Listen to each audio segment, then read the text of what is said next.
the biblical portion of Metzora. It's fascinating that Tazria Metzora comes after Parashat Shmini.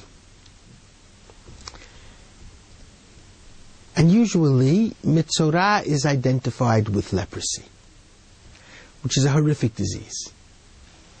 And during the time of the first Commonwealth, the first biblical temple, the sense was that that disease, or a disease like it, was an expression of slander. It was a very real expression of slander that then, when too many people began speaking slanderously, it just didn't happen automatically anymore. But it did happen at one point in Jewish history, and it was a religious disease rather than a physical disease, occasioned, as I mentioned, by the sin of slander.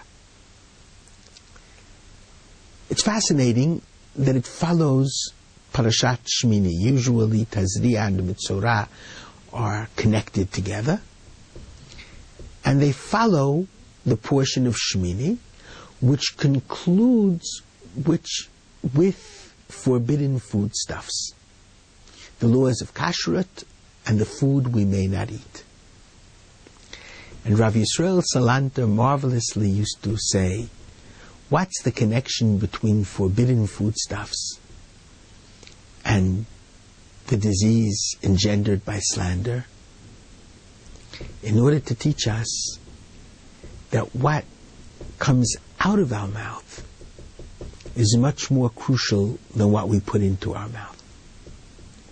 That is, as important as the laws of kashrut may be, the laws of slander are far more important. And the high priest on Yom Kippur, one day a year, went into the Holy of Holies, and he brought the incense offering, which was specifically in order to ask forgiveness for the slander that Jews spoke about other Jews. Ki ba'apam hargu ish.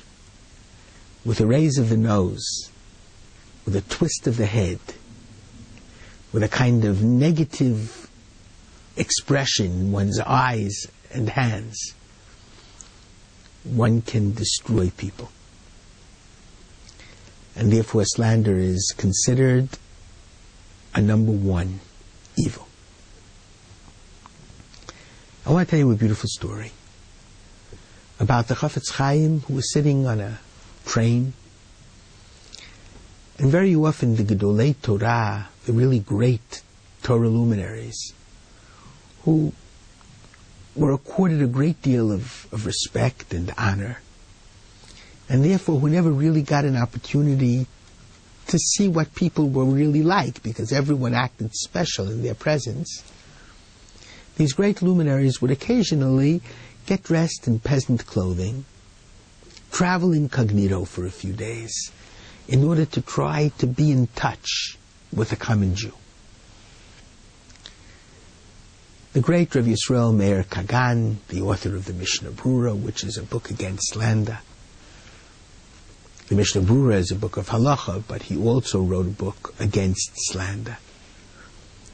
The great Rabbi Yisrael Meir Kagan was sitting in a train, regular compartment,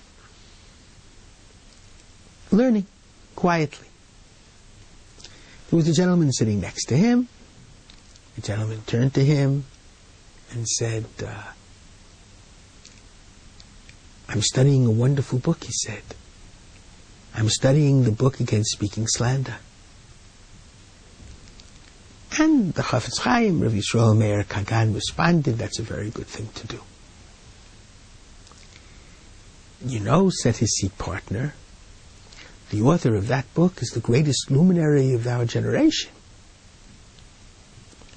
The Chafetz Chaim embarrassedly said, he's not really such a great luminary. His seat partner stood up and said, what do you mean? The Chafetz Chaim is the greatest living Jew, and maybe even the greatest Jew who ever lived. But the Chafetz Chaim found the whole discussion very difficult. And he said, I don't think he's such a great person at all. His erstwhile seat partner gave him a box on the ears and walked into another cabin.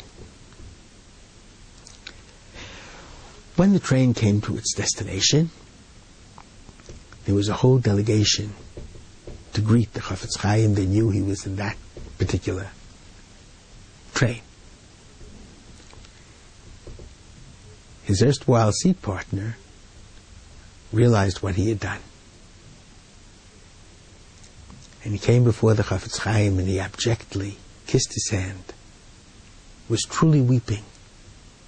And he said, please forgive me for boxing you. I really didn't mean it. The Chafetz Chaim smiled and he said, please, you have to forgive me. You've taught me a very, very important lesson. It's important not to speak evil of others. It's also important not to speak evil about yourself.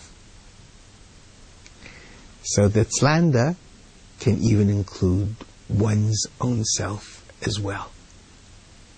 You must love your neighbor as you love yourself. But you have to first love yourself, otherwise you won't have any basis of love to give out to others. Shabbat Shalom.